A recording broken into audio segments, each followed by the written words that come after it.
I was halfway through my morning espresso when I noticed the notification that had pinged.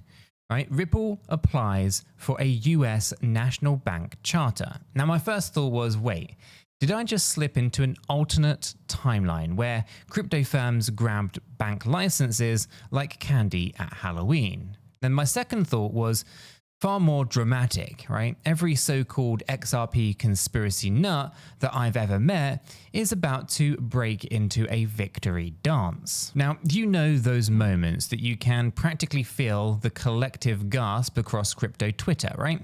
Well, that was one of them. So I did what any curious degen turned storyteller does. I grabbed a fresh notebook, I tossed my phone on airplane mode, and went digging.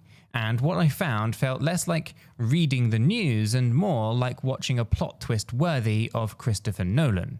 Now, Ripple, it isn't just flirting with the banking sector, it's asking for a seat at the big kid table. Now, complete with, of course, silverware engraved with United States of America. Now, before we get lost in the kind of regulatory rabbit hole, picture this. Right, Ripple already holds a shiny state license from New York's Department of Financial Services. That's prestigious, sure, but New York is just one state out of a 50-piece jigsaw. The national charter flips the board. And it means the whole puzzle kind of clicked together, letting Ripple operate coast to coast under one federal umbrella. And tucked into that umbrella is RLUSD, Ripple's stablecoin baby. Now suddenly poised to move from interesting experiment to trust me bro asset overseen by OCC. The translation there is that your cousin who never trusted stablecoins might finally stop raising that eyebrow. But here is the part that really kind of jolted my caffeine-soaked brain.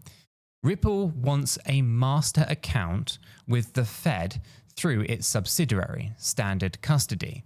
So in banking lingo then, a master account is like getting a skeleton key to the Federal Reserve's vault.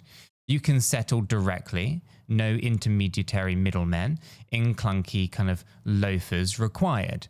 So imagine taking the fastest lane on every highway all at once.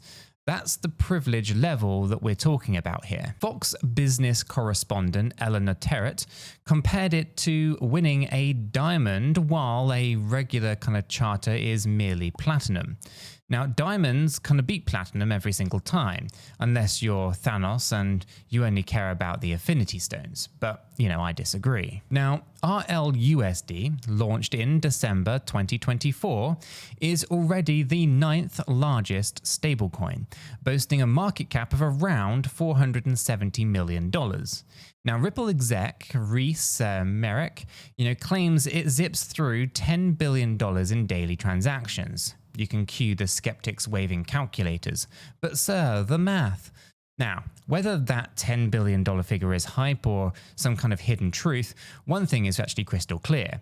RLUSD's traction is growing faster than my succulent collection during Dubai's humid spring. But the real fireworks though, they aren't just licensing or stablecoin metrics. They're the conspiracy theories that have been simmering since 2020.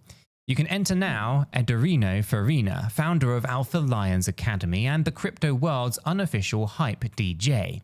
For years, he's hinted that high-level institutions, so think BIS, IMF, and the US Treasury, have been scooping XRP from Ripple's escrow like kids at the secret candy store. Mainstream analysts, of course, laughed, rolled their eyes, and kept scrolling. Suddenly, Ripple filing to become a bank feels like the moment that Mulder turns to Scully and says, "Told ya." So I started connecting dots the old-fashioned way, scribbled on sticky notes, strings between thumbtacks, and Spotify blasting lo-fi beats. Now, Ripple's bank push, check. Pursuit of a Fed master account, check. An already licensed stablecoin aligning, for direct Fed oversight, triple check. Now, even if Farina's theory that the Treasury quietly kind of commended chunks of Ripple's escrowed XRP remains unproven, things, the kind of timing is, well, let's just say suspiciously poetic. If there were private deals buried in plain sight, a national charter could bring them out of the shadows. And that's when I realized the kind of happiest people in the room right now are the folks who embraced the XRP as bigger than you think gospel early. Now I can practically hear them kind of crackling right now. You laughed at us, now watch history. And I kind of get it, right? Everyone loves a kind of vindication arc, right? But there's also a cautionary undertone here, right? Farina warns the window to kind of stack XRP bags might actually be closing. The opportunity might actually be over. And he says, and suddenly FOMO, of course, levels, they spike higher than Ethereum's gas during a meme coin craze. All right. Here's a quick pit stop then, right, if you're nodding along but craving deeper debate. Now our free educational Discord server, the link is chilling in the description down below. It's literally filled with night owls who diagram macro rig kind of shifts for, well, fun, right?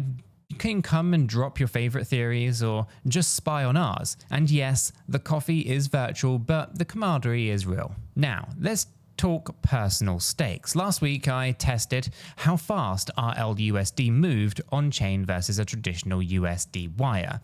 Spoiler, RLUSD was 2 cappuccinos quicker and didn't charge me a $12 greeting fee, just for saying hi to a bank teller. Now I used Kraken Pro for the swap, link for that is in the description, but here's full disclosure. That is an affiliate link that helps keep the channel's lights blinking neon purple. But here is what kind of blew my mind. Like the fee saving alone on a 5-figure test transfer nearly kind of bought me a round trip flight to Bali. A stablecoin promising the safety of Fed-held reserves could push those savings into mainstream headlines. And that, my friends, is where we kind of hit our speculative crossroads. If Ripple wins the kind of charter, and if the Fed master account stamp follows, RLUSD's trust premium skyrockets.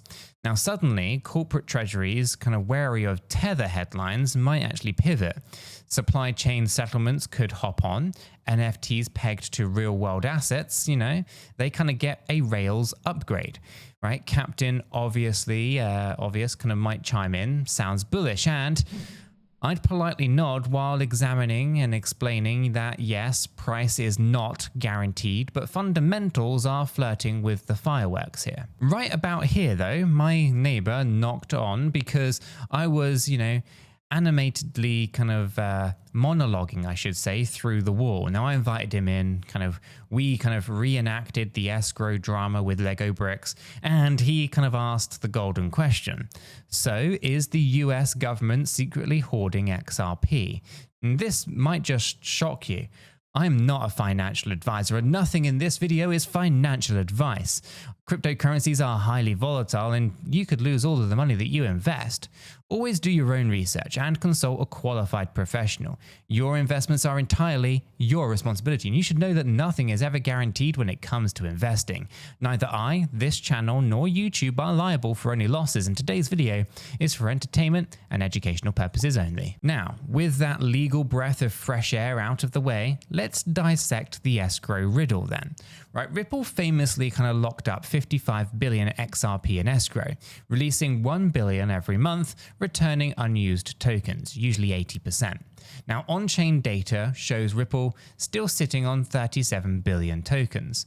And here's the kicker. On-chain transparency tells you destination addresses, not the kind of, signatories behind those addresses. Now, if a government entity signed NDAs routed through custodians and grabbed a slice, you and I might not detect it. And that's kind of what fuels this conspiracy. And honestly, in a world where governments hold gold, SDRs, and soon CBDCs, an XRP stash used for cross-border liquidity isn't the craziest plot twist I've ever heard. Remember 2019, when the idea of a Bitcoin ETF felt like science fiction. Fast forward, they're trading, pulling in billions of dollars.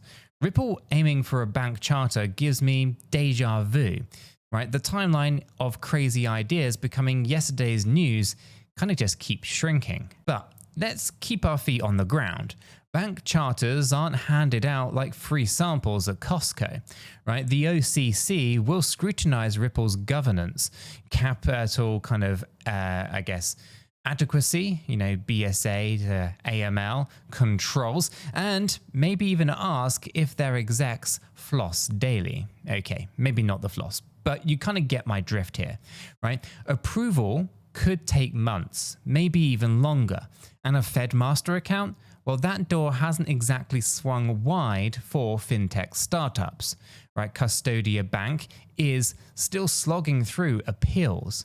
Ripple will need a bulletproof compliance dossier and perhaps even a guardian angel or two in Washington. Yet, here is why I think the odds are not zero, right? Ripple's legal slugfest with the SEC already kind of toughened their legal armor, winning partial victories, paying partial fines, and continuing to operate gave them war scars, battle-tested credibility that regulators quietly respect.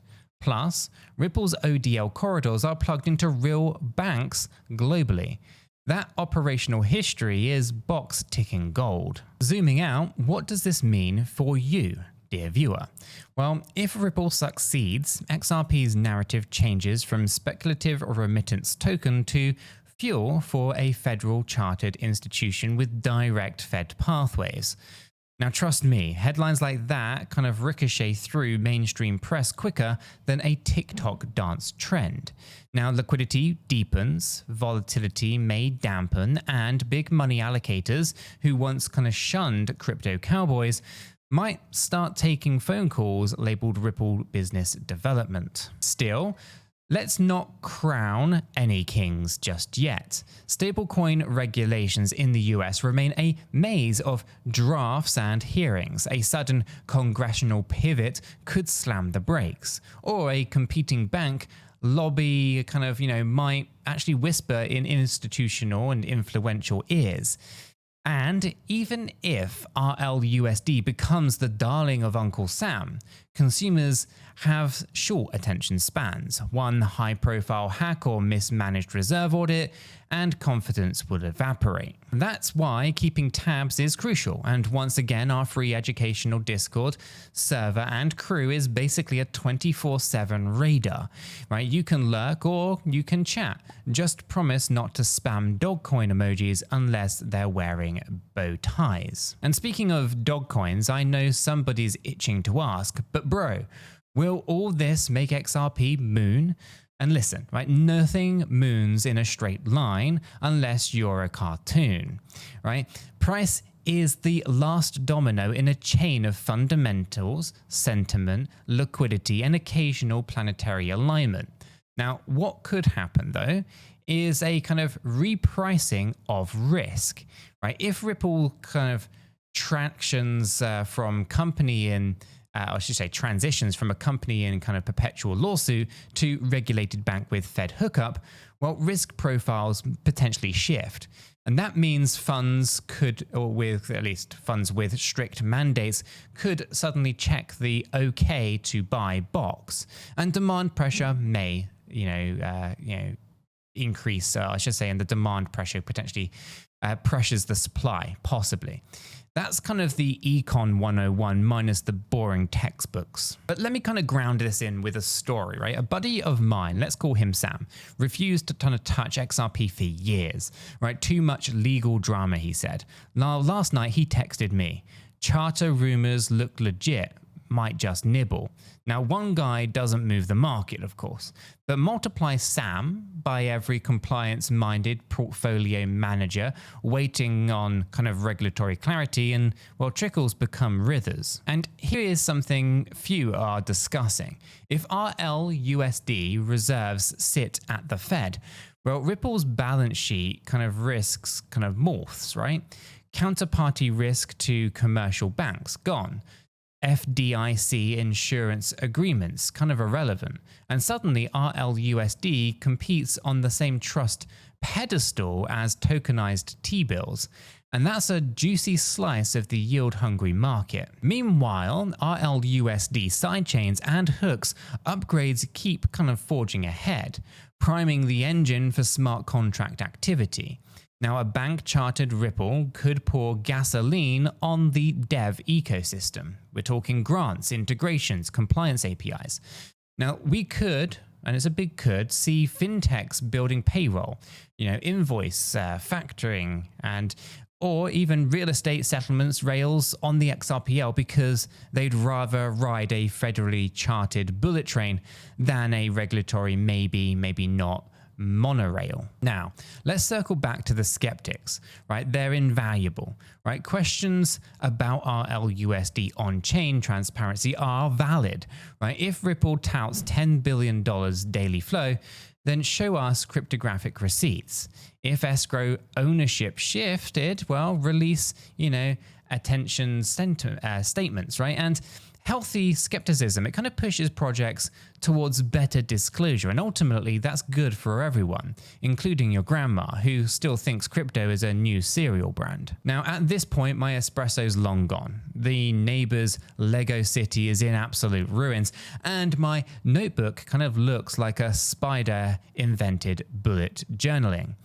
But the narrative is actually crystal, right? A handful of impossible theories are itching towards plausible, maybe even probable.